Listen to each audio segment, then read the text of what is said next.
வணக்கம். இது ஸ்ரீவாரி ஜோடம் தேனியிலிருந்து நம்ம என்ன கொடுக்குறோம் இந்த வீடியோவில்னு கேட்டிங்கன்னா, ஒருவருடைய ஜனனகால ஜாதகத்தில் வண்டி வாகன யோகம் எனக்கு இருக்கிறதா இல்லையா அப்படின்னு சொல்லி கேட்குறாங்க.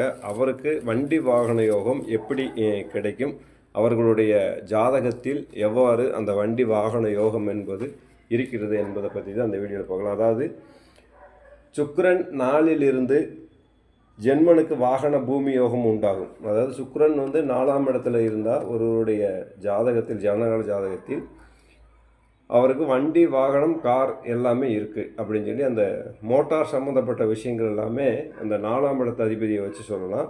அதுபோல் 10ல் சனி இருந்து நன்றாக பார்க்கணும். 10ல் சனி இருந்து 4ஆம் வீட்டை பார்த்தாலும் குற்றமில்லை. அதாவது 10ஆம் இடத்துல லக்கணத்திலிருந்து 10ஆம் இடத்துல சனி பகவான் இருந்து 4ஆம் இடமாகிய எந்த இடத்தில் சனி பகவான் இருக்கிறாரோ இப்போ மேசத்தில் இருந்தால் கடகத்தை பார்த்தாலும் கூட குற்றமில்லை அப்படின்னு சொல்லி சொல்லப்படுகிறது.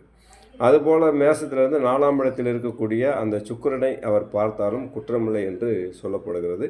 அப்போ உங்களுடைய ஜாதகத்தில் வண்டி வாகன யோகத்துக்கு நீங்கள் என்ன செய்யணும்னா உங்களுடைய 4ஆம் அதிபதி 4ஆம் வீட்டு அதிபதி எவ்வாறு இருக்கிறார் என்பதை பார்த்து அந்த கிரகத்துக்கு தகுந்தால் போல் உங்களுடைய வண்டி வாகனங்களை அமைத்து கொள்ளலாம். நன்றி, வணக்கம், வாழ்க வளமுடன். இது ஸ்ரீவாரி ஜோதிடம் தேனியிலிருந்து.